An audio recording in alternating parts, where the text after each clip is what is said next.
Mga pagbasa ng mga salita ng makapangyarihang Diyos. Paglalantad sa mga Antikristo.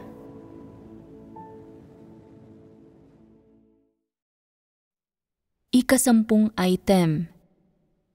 Kinamumuhian nila ang katotohanan, hayagang nilalabag ang mga prinsipyo, at binabaliwala ang mga pagsasaayos ng sambahayan ng Diyos. Ika-4 na bahagi. Ang ilang tao ay palaging ipinapahayag ang kanilang pananalig sa Diyos, ngunit kapag may mga nangyayari sa kanila, hinahanap nila ang opinyon ng bawat kapatid pero hindi kailanman hinahanap ang opinyon ni Kristo. Hindi nila inaalam kung ano ang sinasabi ni Kristo, kung ano ang kanyang konklusyon, kung bakit niya nais gawin ang bagay na ito, o kung paano dapat magpasakop ang mga tao. Hinanap nila ang opinyon ng bawat kapatid at nagawa nilang respetuhin ang lahat ng opinyon at kaisipan ng mga ito. Ngunit hindi nila tinatanggap ang kahit isang pangungusap na sinasabi ni Kristo na nagpapakita ng kawalan ng layunin na magpasakop. Ano ang kalikasan nito? Hindi ba't sila ay mga Antikristo? Ano ang nangyayari sa sitwasyong ito? Bakit hindi nila ito ipinatutupad? Bakit napakahirap para sa kanila na ipatupad ito? May dahilan ito. Iniisip nila, si Kristo ay may katotohanan at diwa ng Diyos, ngunit iyon ay pawang opisyal na salita lamang, mga doktrina at islogan lamang. Pagdating sa tunay na mga bagay, hindi mo talaga makikilatis ang sinuman. Ang iyong mga salita ay sinasalita lamang para marinig namin, maiimprenta sa mga aklat, at wala talagang kinalaman sa iyong aktwal na mga kakayahan. Kaya, kung tinutukoy mo ang isang tao na isang masamang tao o Antikristo, maaaring hindi ito tumpak. Bakit hindi ko napansin na siya ay masama o isang Antikristo? Bakit hindi ko naiintindihan ang bagay na ito? Hindi ba't ganito sila mag-isip? Naniniwala sila. 2 beses mo palang nakakatagpo ang taong ito. Nakita mo palang siyang magsalita ng ilang salita at gumawa ng isang bagay at tinutukoy mo na siya bilang masama. Hindi naman ganoon ang iniisip ng mga kapatid. Kaya bakit ganoon ang naiisip mo? Bakit dapat maging sobrang mabigat ng iyong mga salita? Hindi pa ako nakakakita ng anumang masamang gawa mula sa taong ito, ni hindi ko alam kung ano ang masasamang bagay na nagawa niya, kaya hindi ko masasabi ang Amen sa iyong sinasabi. Mayroon akong mga kuro-kuro at pag-aalinlangan sa ginagawa mo. Ngunit kahit may mga kuro-kuro ako, hindi ko maaaring ipahayag ang mga ito ng tahasan, kaya kailangan kong gumamit ng mga hindi direktang paraan. Hahayaan ko ang mga kapatid na magdesisyon sa bagay na ito sa pamamagitan ng pagboto. Kung hindi sumasang-ayon ang mga kapatid, wala nang magagawa pa. Maaari mo ba talagang pungusan silang lahat? Bukod dito, ilang beses mo palang nakasalamuha ang taong ito at pagkatapos ay tinukoy mo na siya bilang masama. Bakit hindi mo siya bigyan ng kaunting pagkakataon? Tingnan mo kung gaano ka mapagparaya at kamapagmahal ang mga kapatid. Hindi pwedeng ako ang maging masama. Kailangan ko ring maging mapagmahal at bigyan ng pagkakataon ang mga tao. Hindi tulad mo na mabilis manghusga ng mga tao. Ang pag-aalis sa isang tao ay hindi simpleng bagay. Paano kung ang tao ay manghina pagkatapos niyon? Kapag nahaharap sa mga issue, dapat protektahan ni Kristo ang mga kapatid.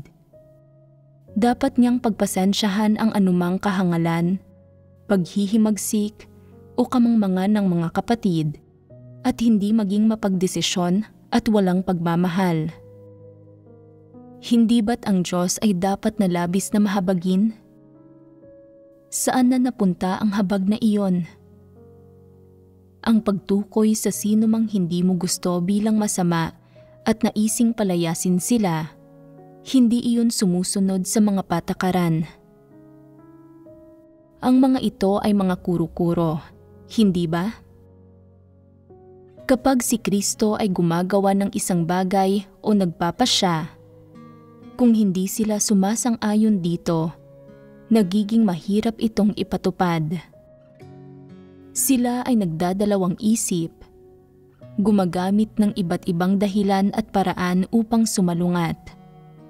Sadyang ayaw nilang ipatupad ito o sumunod. Ang kanilang layunin ay, kung hindi ko ito ipapatupad, hindi maisa sa katuparan ang iyong gawain. Sasabihin ko sa iyo, kung hindi mo ito ipapatupad, hahanap ako ng ibang taong makakagawa nito bilang leader at maaari ka nang bumalik sa pinanggalingan mo. Hindi ba't dapat ganito pangasiwaan ang bagay na ito? Pinalayas ko siya ng ganoon-ganoon lang, direkta at epektibo. Hindi na kailangan pang sumangguni kanino man. Ang ilang tao ay hindi kailanman nauunawaan ang katotohanan at palaging may mga pagdududa sa mga salita ng Diyos. Sinasabi nila, kapag ang katotohanan ang nasa kapangyarihan, pareho ba ito kapag si Kristo ang nasa kapangyarihan? Hindi naman palaging tama ang mga salita ni Kristo dahil siya ay may aspekto ng pagiging tao.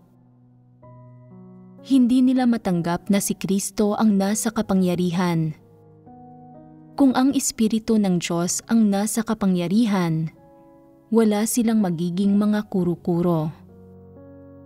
Ano ang problema rito? Ang mga gayong tao ay walang kahit kaunting pagdududa tungkol sa Diyos na nasa langit, ngunit palagi silang nagdududa tungkol sa Diyos na nagkatawang tao. Si Kristo ay nagpahayag ng napakaraming katotohanan, ngunit siya ay hindi nila kinikilala bilang Diyos na nagkatawang tao. Kaya magagawa ba nilang kilalanin na si Kristo ang katotohanan, ang daan at ang buhay? Mahirap masabi iyan. Kahit na sumunod ang mga gayong tao kay Kristo, kaya ba nilang magpatotoo para sa Kanya? Kaayon ba sila ni Kristo? Walang tiyak na sagot sa mga tanong na ito. Hindi rin sigurado kung ang mga gayong tao ay makakasunod hanggang sa dulo ng daan. May ilang tao na lubos na kinikilala sa kanilang puso na sa sambahayan ng Diyos, ang katotohanan ang nasa kapangyarihan. Ngunit paano nila nauunawaan ang katotohanang nasa kapangyarihan? Iniisip nila na anuman ang gawaing ginagawa, basta't may kinalaman ito sa sambahayan ng Diyos, lahat ay dapat mag-usap at magdesisyon ng magkakasama. Basta't may napagkasunduan, kahit ano pa ang kalalabasan, ito ay dapat na ipatupad. Iyan, sa kanilang paniniwala, ang ibig sabihin ng nasa kapangyarihan ang katotohanan. Tama ba ang pananaw na ito? Ito ay isang mabigat na maling pagkaunawa. Ito ang pinakakakatwa at katawa-tawang pahayag. Saan nagmumula ang katotohanan? Ito ay ipinapahayag ni Kristo. Si Kristo lamang ang katotohanan, samantalang ang tiwaling sangkatauhan ay walang kahit na anong katotohanan, Kaya paano makakalikha ng katotohanan ang mga tao sa pamamagitan ng deliberasyon? Kung makakalikha ng katotohanan ang mga tao sa pamamagitan ng deliberasyon, mangangahulugan ito na ang tiwaling sangkatauhan ay nagtataglay ng katotohanan. Hindi ba't iyon ang pinakakakatuwang bagay? Sa makatwid, ang katotohanan ang nasa kapangyarihan ay nangangahulugan na si Kristo ang nasa kapangyarihan. Ibig sabihin, ang mga salita ng Diyos ang nasa kapangyarihan, hindi na ang lahat ay may kapangyarihan o may boses. Ang pagtitipon upang pagbahaginan ang katotohanan at ang mga salita ng Diyos ay tama. Ito ang buhay iglesia. Ngunit ano ang epekto ng pagsasagawa sa ganitong paraan? Ito ay upang hayaan ang lahat na maunawaan ang katotohanan at malaman ang mga salita ng Diyos, upang lahat ay makapagpasakop sa mga salita ng Diyos at gumawa ayon sa mga ito. Ang mga tao ay nagtitipon upang pagbahaginan ang katotohanan dahil hindi nila ito nauunawaan. Kung naunawaan nila ang katotohanan, maaari silang direktang magpasakop kay Kristo at sa mga salita ng Diyos. Iyon ang magiging tunay na pagpapasakop. Kung isang araw ay nauunawaan ng lahat ng hinirang na tao ng Diyos ang katotohanan, lahat ay maaaring direktang magpasakop, magdakila at magpatotoo kay Kristo. Ito ay magpapakita na ang hinirang na mga tao ng Diyos ay nagawa ng ganap. Higit pa rito, maipapatotoo nito na ang sambahayan ng Diyos ay pinamumunuan ng katotohanan ni Kristo. Tanging ang gayong mga katotohanan at patotoo ang magpapatunay na ang Diyos ay naghahari bilang hari sa lupa at ang kaharian ni Kristo ay nagpakita na. Ngunit paano nauunawaan ng ilang antikristo at huwad na leader ang katotohanan ang nasa kapangyarihan? Sa kanilang pagpapatupad, ang katotohanan ang nasa kapangyarihan ay nangangahulugan na ang mga kapatid ang nasa kapangyarihan. Kahit ano pang gawain ang kanilang ginagawa, kung kaya nilang lubos na maarok ito, ginagawa nila ito ayon sa kanilang sariling kagustuhan. Kung hindi nila kaya, nakikipagbahaginan sila kasama ang ilang tao at hinahayaan ang grupo na magdesisyon. Maaari ba nitong patunayan na naisasagawa ang katotohanan?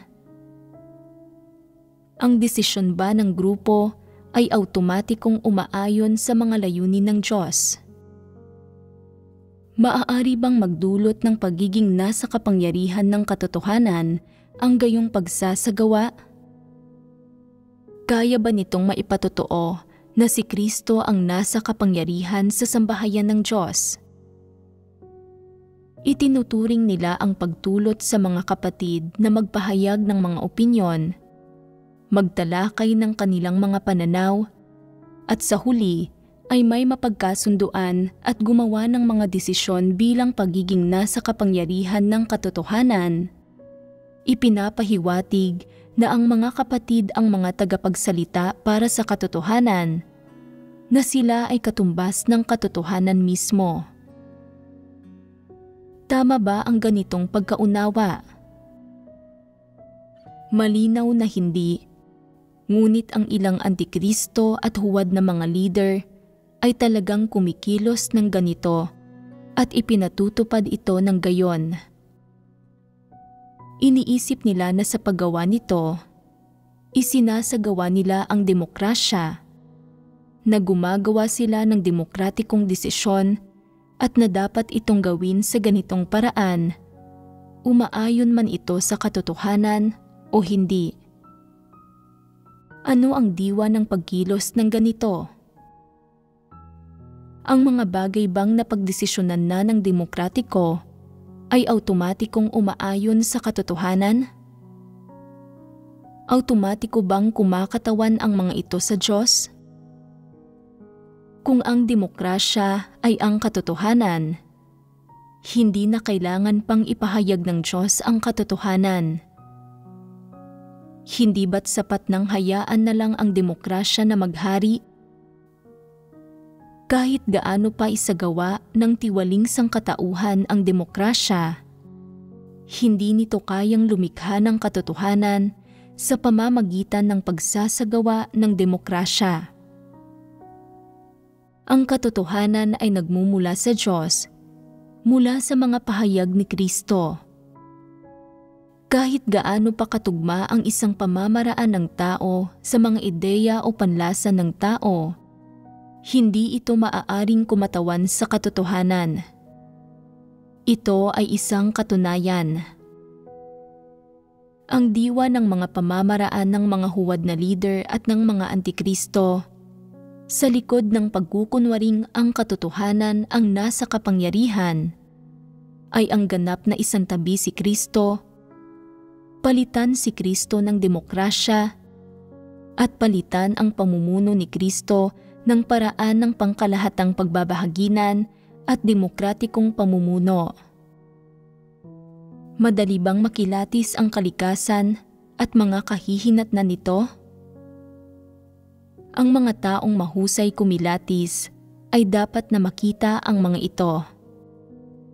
Ang mga huwad na leader at mga antikristo ay hindi iyong mga nagpapasakop kay Kristo, kundi iyong mga tumatanggi at sumusuway sa Kanya. Kahit ano pa ang ibahagi ni Kristo sa iglesia, kahit na nakikinig at nakakaunawa sila, tinatrato ito ng mga tao na parang hangin lamang na dumaraan sa kanilang mga tainga at ayaw nilang ipatupad. Sa halip, binibigyang pansin nila ang sinasabi ng mga huwad na leader at ng mga antikristo. Sa huli, ang mga salita nila ang mahalaga. Kung makapagsasagawa ba ang mga tao ayon sa mga salita ni Kristo, ay depende sa mga desisyon ng mga huwad na leader at ng mga antikristo, at karamihan ng mga tao ay sumusunod sa kanila. Ang mga antikristo ay mahigpit na binabantayan ang gawain ng iglesia. Pinahihintulutan lamang ang kanilang mga sarili na gumawa ng mga desisyon at hindi hinahayaan ang Diyos na magkaroon ng boses o kapangyarihan. Iniisip nila, narito lang si Kristo upang suriin ang gawain. Maaari mong sabihin ang iyong nais at isaayos ang gawain, ngunit kung paano ito ipapatupad ay nasa sa amin na. Huwag kang makialam sa aming gawain. Hindi ba't ito ang ginagawa ng mga antikristo?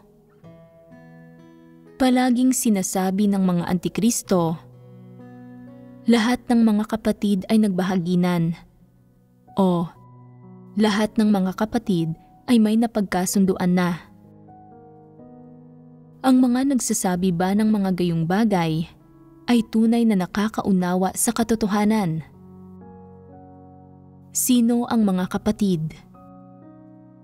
Hindi ba't sila ay isang grupo lamang ng mga taong lubos na ginawang tiwali ni Satanas? Gaano karaming katotohanan ang kanilang nauunawaan? Gaano karaming katotohanang realidad ang kanilang taglay? Maaari ba nilang katawanin si Kristo? Sila ba ang representasyon ng katotohanan? Maaari ba silang maging mga tagapagsalita para sa katotohanan? Mayroon ba silang anumang kaugnayan sa katotohanan? Wala. Dahil wala naman silang kaugnayan, bakit palaging itinuturing ng mga nagsasabi ng mga gayong bagay na pinakamataas ang mga kapatid? Bakit hindi nila dinadakila at pinapatotohanan ang Diyos? Bakit hindi sila nagsasalita at kumikilos ayon sa katotohanan? Hindi ba't ang mga nagsasalita sa gayong paraan ay mga kakatwang tao? Pagkatapos basahin ang mga salita ng Diyos at makinig sa mga sermon sa loob ng maraming taon, hindi nila nauunawaan ang anumang katotohanan at hindi nila makita kung ano ang mga tunay na kapatid. Hindi ba't bulag sila? Ngayon, ang lahat ay naklasipika na ayon sa kanilang uri. Marami nang nagbunyag ng kanilang tunay na karakter. Silang lahat ay kauri ni Satanas. Sila ay walang iba kundi mga hayop. Hindi ba ninyo ito nakikita ng malinaw? Wala kayong taglay na katotohanan. Ang ilang tao ay ayaw makinig sa akin kapag hinihimay ko ang mga antikristo. Sinasabi nila, "Huwag mo nang palaging banggitin ang mga gayong munting bagay tulad ng mga antikristo. Nakakahiya iyan. Bakit palagi mong hinihimay ang mga antikristo? Ayos lang bang hindi sila himayin? Dapat silang himayin sa ganitong paraan upang turuan na ang mga tao na kumilatis. Kung hindi, kapag lumitaw ang mga antikristo, maglalabas sila ng maraming maling paniniwala at panlilinlang. Ililihis nila ang maraming tao at kokontrolin pa nga nila ang iglesia at magtatatag ng kanilang sariling nagsasariling kaharian. Nakikita ba ninyo ng malinaw kung gaano kalala ang mga kahihinatnan ng bagay na ito? Kanina lang, nagbahaginan tayo tungkol sa kung ano ang ibig sabihin ng ang katotohanan ang nasa kapangyarihan. Sa pamamagitan ng pagbabahaginan, nakita ng mga tao ang mga kakatuwang pamamaraan at ang mga katawa-tawang pananaw ng mga antikristo. Ang mga antikristo ay palaging gustong sila ang nasa kapangyarihan at ayaw nilang si Kristo ang nasa kapangyarihan. Kaya pinalitan nila ang pamumuno ng katotohanan ng demokratikong anyo. Ipinapalaganap nila na pagiging nasa kapangyarihan ng katotohanan ang pagtatalakayan ng lahat tungkol sa mga usapin. Hindi ba't may panlalansi ni Satanas dito? Ang katotohanan ba ay isang bagay na maaaring matamo ng lahat sa pamamagitan ng deliberasyon? Ang katotohanan ay ipinapahayag ng Diyos at nagmumula sa Diyos.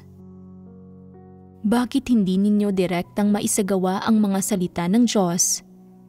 Bakit hindi kayo direktang magpasakop sa Diyos at direktang magpasakop sa mga pagsasaayos ng Diyos? Bakit ang mga utos ni Kristo ay kailangang pagdesisyonan sa pamamagitan ng deliberasyon ng lahat?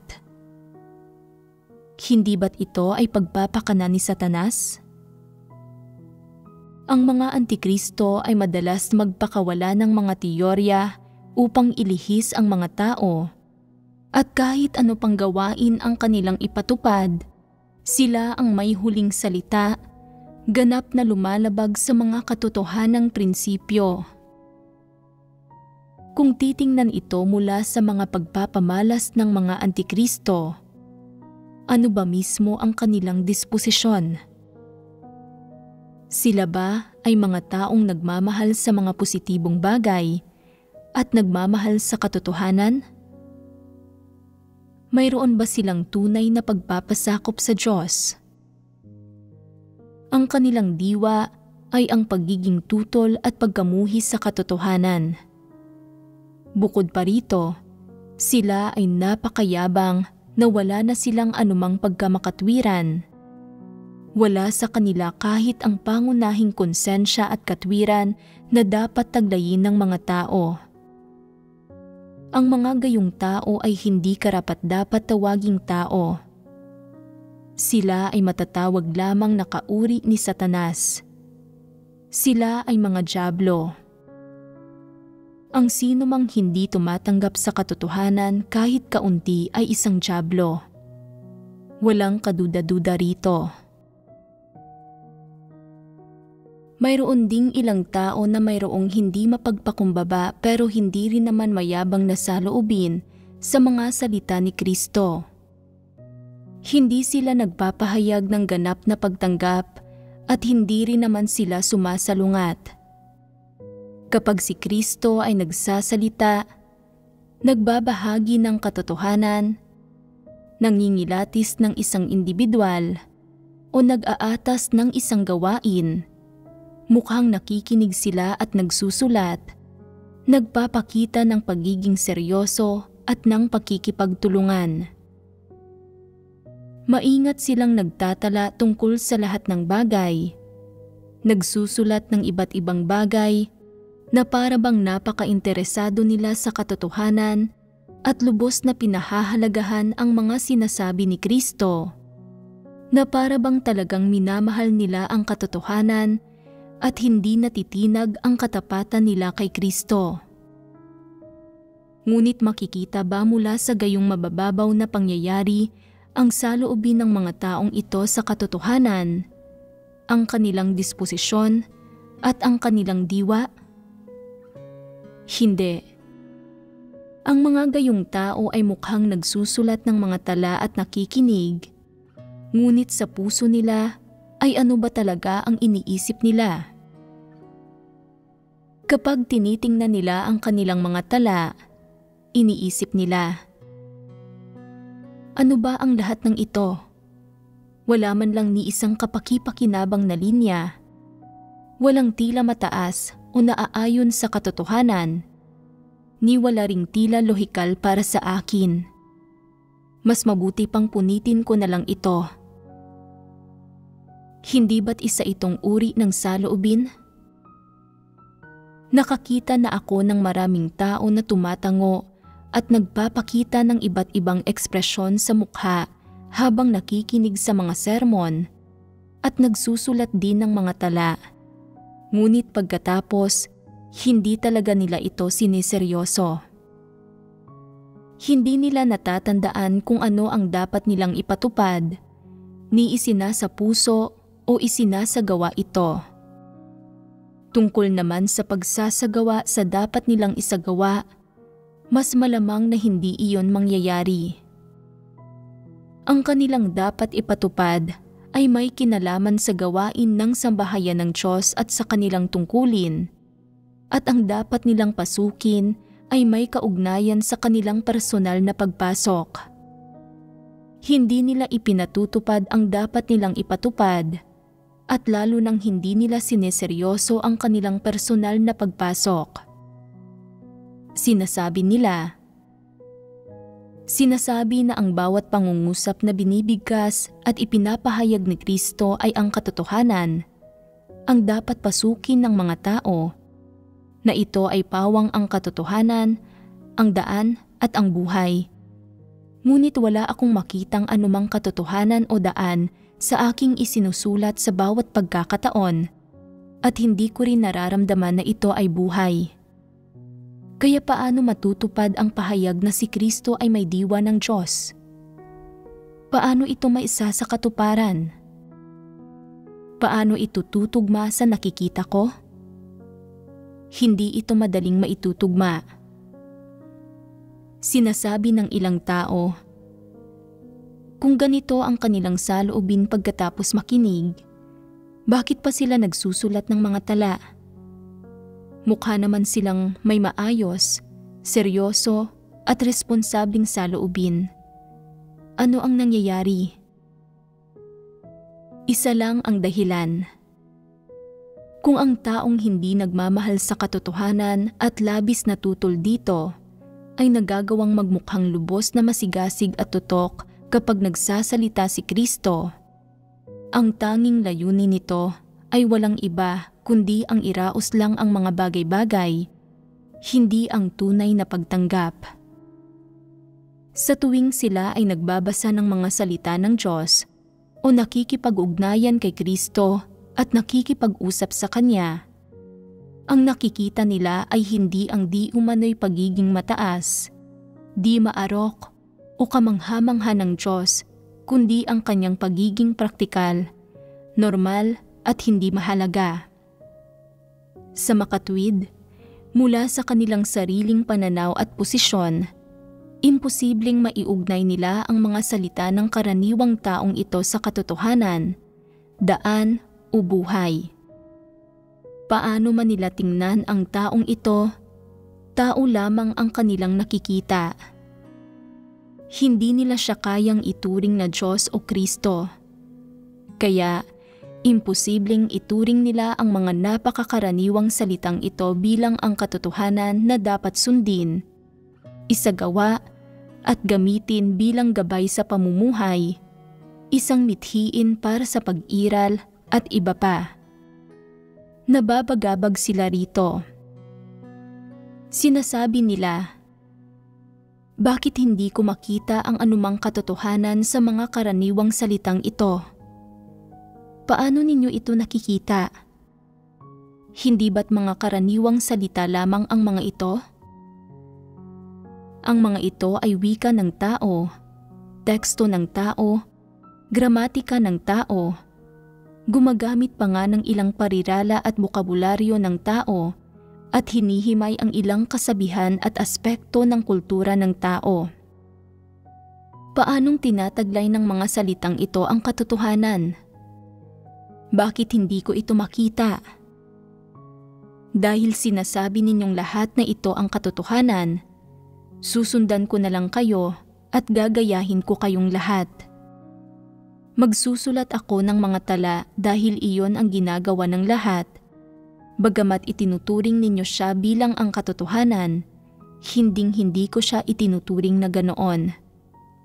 Ang katotohanan ay isang napakabanal na salita.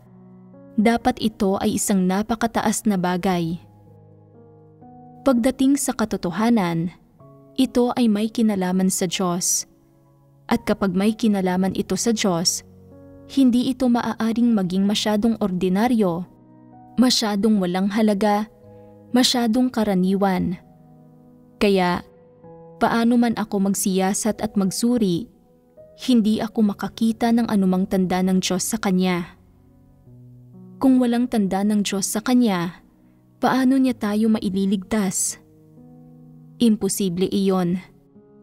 Kung ang Kanyang mga salita ay hindi makakapagligtas sa atin o makakapagbigay ng pakinabang sa atin, bakit natin siya susundan? Bakit natin ipatutupad ang Kanyang mga salita? Bakit tayo mamumuhay ayon sa Kanyang mga salita? Ngayon, ipinakita na nila ang kanilang tunay na kulay bilang mga antikristo, hindi ba? Mula simula hanggang katapusan, mapagsiyasat ang kanilang saloobin sa laman kung saan nagkatawang tao ang Diyos. Walang pagtanggap o pagpapasakop sa paraan ng kanilang pagtrato sa mga salita ng Diyos, at lalo namang hindi nila isinasagawa, ginagamit o dinaranas ang mga ito. Sa halip, tinatrato nila ang mga salita ng Diyos ng may saloobin ng paglaban, pagsalungat at pagtanggi. At tubili silang nagsusulat ng ilang tala kapag nakikipag-usap si Kristo sa mga tao, ngunit sa kaibuturan nila, hindi nila tinatanggap ni katiting nito. Pagkatapos makisalamuha kay Kristo, sinasabi ng ilang tao, talagang nakakatuwa ang pakikipag-usap at pakikipagbahaginan sa Diyos ng harapan. Sinasabi ng Antikristo, susubukan ko rin. Makikipag-usap ako ng harapan kay Kristo at titingnan ko kung ano talaga ang mga ekspresyon ng mukha, mga kilos at pagsasalita ni Kristo kapag nakikipag-usap siya sa mga tao. Titingnan ko kung ano ang maaaring matamo o matuklasan ng isang tao mula rito. Kung kapaki-pakinabang ba para sa mga tao na maglatag sila ng pundasyon at pagtibayin ang kanilang pananampalataya sa Kanya bilang ang tunay na Diyos. Kung may gayon silang saloobin kay Kristo at sa Kanyang mga salita, maaari ba silang magkaroon ng anumang tunay na pagsasagawa o pagsasakatuparan? Hindi. Sila ay walang iba kundi mga manonood lamang na dumating upang panoorin ang nakasasabik na pangyayari. Hindi talaga sila narito upang hanapin ang katotohanan.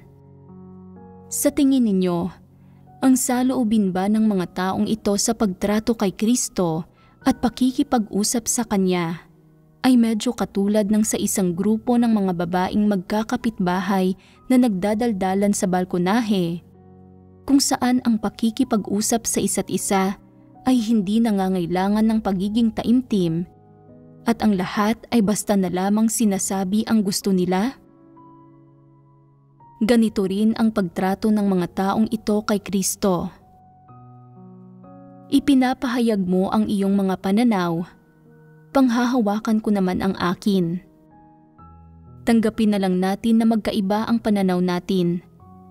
Alam mong hindi mo ako makukumbinsi at tiyak na hindi ko tatanggapin ang sinasabi mo. Hindi ba't ganoong uri ng saloobin ito? Ano ang saloobing ito? Mapanghamak at walang paggalang. Kakaiba ang mga taong ito. Kung hindi mo naman kinikilala si Kristo bilang ang laman kung saan nagkatawang tao ang Diyos, bakit ka nananampalataya at sumusunod sa Kanya? Kung hindi ka nananampalataya, bakit hindi ka nalang umalis at tapusin na ito? Sino bang pumipilit sa iyo na manampalataya? Walang pumipilit sa iyo na manampalataya sa Diyos. Sarili mong desisyon iyon. Kapag nakikinig ang ilang tao sa aking pagbabahagi tungkol sa isang usapin, mabilis silang nakakabuo ng iba't ibang opinyon. Ganoon ang tingin mo rito, ngunit ganito ang tingin ko rito. May mga ideya ka sa bawat usapin at mayroon din ako. Ang bawat isa ay may kanya-kanyang ideya. Anong klaseng nilalang ang magsasabi nito? Kapag nagtutustos ng katotohanan ang Diyos sa mga tao, isang klase ba ito ng argumento? Ang mga salita ba ng Diyos ay isang teoryang pang-akademiko? Hindi. Kung gayon, ano ang mga ito? Ang mga ito ay ang katotohanan. Maging mas partikular pa kayo. Ang mga ito ay ang mga prinsipyo at direksyon para sa pag-asal ng tao, ang mga pangangailangan para sa buhay ng mga tao.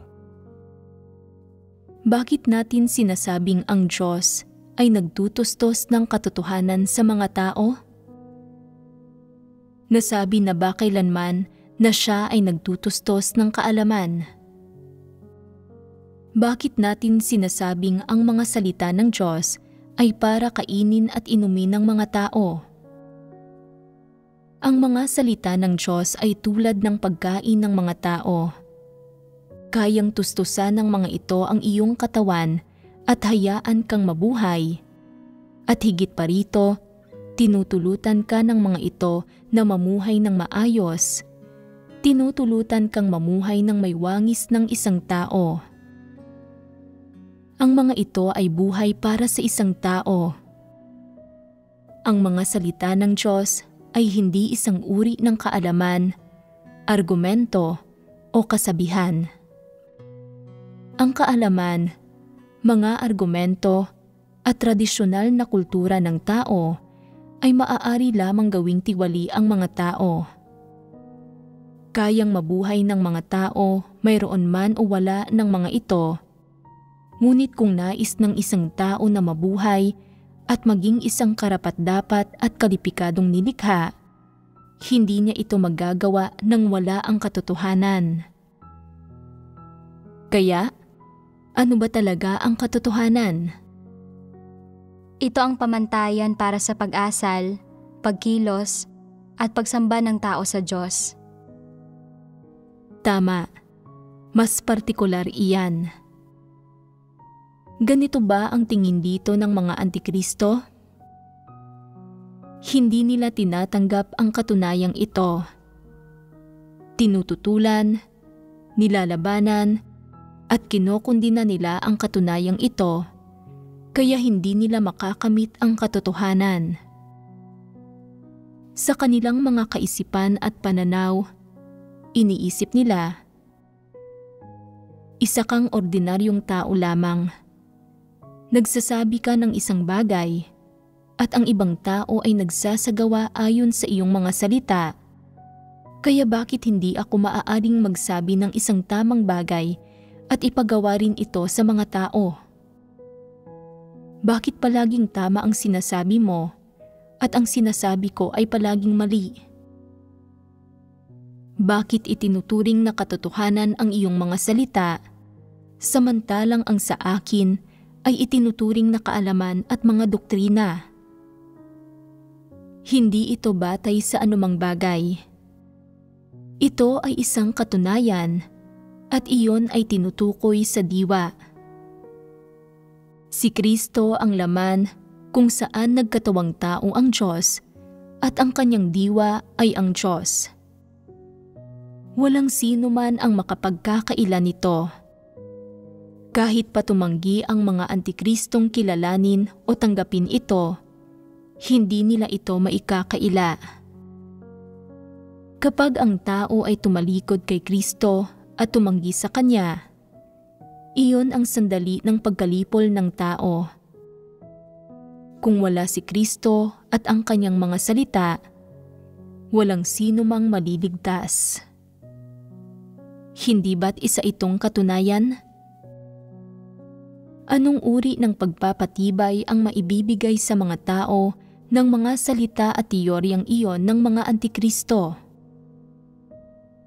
Kung hindi tatanggapin ng mga tao ang mga iyon, magdurusa ba sila ng anumang kawalan?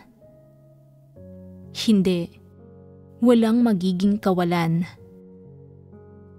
Ang mga salita ng mga antikristo ay walang positibong impluwensya kanino man, bagkus ay marami ang negatibong epekto ng mga ito. Kung hindi nagsalita si Kristo ng kahit isang pangungusap at pumarito lamang siya upang mamuhay ng normal sa loob ng ilang taon bago umalis, ano ang makakamit ng sangkatauhan? Bukod sa pagpapasan sa krus, ano pa ang makakamit ng sangkatauhan? Mamumuhay pa rin sila sa kasalanan, nagtatapat at nagsisisi, hindi makaalis sa kasalanan, lalong napapariwara, at sa huli, kapag natapos na ang gawain ng Diyos, lahat sila ay lilipulin. Iyan ang mangyayari sa sangkatauhan. Ngunit dumating si Kristo, ipinahayag ang lahat ng salitang nais sabihin ng Diyos sa tao. Itinustos ang lahat ng katotohanang kailangan ng tao at ibinunyag sa tao kung ano ang mayroon at ano ang Diyos. Hindi ba't nagdulot ito ng isang punto ng pagbabago para sa tao? Sa madaling salita, hindi ba't lumikha ang mga salita ni Kristo ng isang punto ng pagbabago para sa tao? Ano ang puntong ito ng pagbabago? Sa pangunahin, ito ay ang paglipat mula sa pagharap ng mga tao sa pagkondina at pagkawasak patungo sa pagkakaroon ng oportunidad at pag-asa na maligtas. Hindi ba't iyon ay isang punto ng pagbabago? Dumating na ang pag-asa ng mga tao. Nakikita nila ang bukang liwayway at may pag-asa silang maligtas at mabuhay. Kapag nilipol at pinarusahan ng Diyos ang sangkatauhan, makakaiwas sila sa pagkalipol at kaparusahan. Kaya, para sa gayong sangkatauhan na kayang mabuhay, ang mga salita ba ni Kristo ay isang mabuti o masamang bagay? Ang mga ito ay isang mabuting bagay. Ang labis na pagkamapanlaban at pagkamuhi ng mga antikristo sa gayong Kristo, sa gayong ordinaryong tao, ay tinutukoy ng kanilang diwa. May isa pang pagpapamalas ng mga antikristo sa kanilang pagtrato sa Diyos na nagkatawang tao. Sinasabi nila, "Nang makita ko si Kristo na isang ordinaryong tao, nagkaroon ako ng mga kuro-kuro sa aking isipan. Ang salita ay nagpapakita sa katawang tao ay isang pagpapahayag ng Diyos. Ito ang katotohanan at inaamin ko ito. Mayroon akong kopya ng ang salita ay nagpapakita sa katawang tao at sapat na iyon. Hindi ko na kailangang makipag-ugnayan kay Kristo. Kung may mga kuro-kuro, pagka-negatibo o kahinaan ako, kaya kong lutasin ang mga ito sa pamamagitan lamang ng pagbabasa ng salita ng Diyos. Madaling magkaroon ng mga kuro-kuro kung nakikipag-ugnayan ako sa Diyos na nagkatawang tao at ipapakita nito na masyado akong ginawang tiwali. Kung sakaling ako ay kokondinahin ng Diyos, wala na akong pag-asang maligtas. Kaya, mas mabuti na mag-isa ko na lang basahin ang salita ng Diyos. Ang Diyos sa langit ang siyang makakapagligtas sa mga tao. Ang mga kasalukuyang salita at pagbabahagi ng Diyos, lalo na ang mga salitang iyon na naglalantad sa disposisyon at diwa ng mga antikristo, ang pinaka-nagpapakirot sa puso ng mga antikristo at ang pinakamasakit para sa kanila. Ito ang mga salitang pinakaayaw basahin ng mga antikristo. Kaya, sa puso ng mga antikristo, ay ninanais nilang umalis na agad ang Diyos sa lupa upang sila ay makapaghari gamit ang kanilang sariling kapangyarihan sa lupa. Naniniwala sila na ang laman kung saan nagkatawang tao ang Diyos, ang ordinaryong taong ito ay walang silbi sa kanila. Lagi nilang iniisip, bago makinig sa mga sermon ni Kristo, pakiramdam ko ay nauunawaan ko ang lahat at ayos ako sa lahat ng aspekto. Ngunit pagkatapos makinig sa mga sermon ni Kristo, iba na. Ngayon, pakiramdam ko ay wala na akong anumang bagay.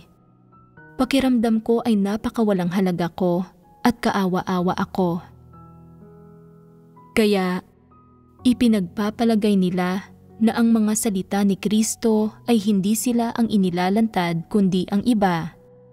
At iniisip nila na hindi na kailangan pang makinig sa mga sermon ni Kristo, na ang pagbabasa sa ang salita ay nagpapakita sa katawang tao ay sapat na. Sa puso ng mga antikristo, ang pangunahing layunin nila ay ang itatwa ang katunayan ng pagkakatawang tao ng Diyos. Ang itatwa ang katunayan na ipinapahayag ni Kristo ang katotohanan. Iniisip nila na sa ganitong paraan ay may pag-asa silang maligtas sa pamamagitan ng kanilang pananampalataya sa Diyos. At maaari silang maghari bilang mga hari sa iglesia, kaya natutugunan ang kanilang unang layunin sa pananampalataya sa Diyos. Ang mga antikristo ay may kalikasan ng paglaban sa Diyos. Sila ay di kaayon ng nagkatawang taong Diyos. Tulad ng apoy sa tubig, walang hanggan ang kanilang hindi pagkakasundo. Iniisip nila na bawat araw na naririto si Kristo ay isang araw na mahirap para sa kanila na mamukod-tangi, at sila ay nasa panganib na makondena, matiwalag, mawasak at maparusahan. Hanggat hindi nagsasalita at hindi gumagawa si Kristo, at hanggat ang hinirang na mga tao ng Diyos ay hindi tumitingala kay Kristo, kung gayon, ang pagkakataon ng mga antikristo ay nasa kanila. May pagkakataon silang ipakita ang kanilang mga abilidad. Sa isang kumpas ng kamay, maraming tao ang lilipat sa kanilang panig at ang mga antikristo ay makapaghahari. Ang kalikasang diwa ng mga antikristo ay ang pagiging tutol sa katotohanan at may pagkamuhi kay Kristo. Nakikipagkompetensya sila kay Kristo kung sino ang mas may talento o sino ang mas magaling. Nakikipagkompetensya sila kay Kristo kung kaninong mga salita ang may higit na kapangyarihan at kaninong mga abilidad ang mas mahusay. Habang ginagawa nila ang parehong bagay na tulad ng kay Kristo, nais nilang ipakita sa iba na bagaman sila at siya ay parehong tao, ang mga abilidad at karunungan ni Kristo ay hindi higit sa isang ordinaryong tao. Ang mga antikristo ay nakikipagkompetensya kay Kristo sa lahat ng paraan. Nakikipagpaligsahan kung sino ang mas magaling at sinusubukang itanggi mula sa lahat ng anggulo ang katunayan na si Kristo ay Diyos, na siya ang kumakatawan sa Espiritu ng Diyos at na siya ang kumakatawan sa katotohanan. Nag-iisip din sila ng iba't ibang paraan at hakbang sa bawat aspekto upang pigilan si Kristo na magkaroon ng kapangyarihan sa hinirang na mga tao ng Diyos, upang pigilan ang mga salita ni Kristo na maipalaganap o maipatupad sa hinirang na mga tao ng Diyos, at pigilan pa nga ang mga bagay na ginagawa ni Kristo at ang kanyang mga hinihingi at mga inaasahan sa mga tao na maisakatuparan sa hinirang na mga tao ng Diyos. Para bang kapag naririto si Kristo, sila ay binabaliwala at sila ay kinokondina at tinatanggihan ng iglesia, isang grupo ng mga taong binabaliwala. Makikita natin sa iba't ibang pagpapamalas ng mga antikristo na ayon sa diwa at disposisyon, sila ay palaging salungat kay Kristo. Hindi sila pwedeng magsama. Ang mga antikristo ay kaaway na ng Diyos mula nang sila ay ipinanganak. Sila ay narito upang labanan si Kristo at nais nilang talunin at pabagsakin si Kristo. Nais nila na ang lahat ng gawain ni Kristo ay maging walang kabuluhan at walang saysay, upang sa huli, si Kristo ay hindi magkakamit ng maraming tao at upang kahit saan man siya gumawa, wala siyang makukuhang resulta. Sa gayon lamang magiging masaya ang mga antikristo. Kung si Kristo ay nagpapahayag ng mga katotohanan at ang mga tao ay nauuhaw para sa mga ito, hinahanap ang mga ito, malugod na tinatanggap ang mga ito, handang gugulin ang kanilang sarili para kay Kristo, talikdan ang lahat at ipalaganap ang ebanghelyo ni Kristo, ang mga antikristo ay nalulungkot at nararamdaman nilang wala ng pag-asa para sa hinaharap, na hindi sila kailanman magkakaroon ng pagkakataon na sumikat para bang sila ay itinapon sa impyerno. Kung titingnan ang mga pagpapamalas na ito ng mga antikristo, ang diwa ba nilang ito na labanan ang Diyos at tratuhin siya ng may pagkamapanlaban ay itinuro sa kanila ng iba? Hinding-hindi. Sila ay ipinanganak ng may ganito.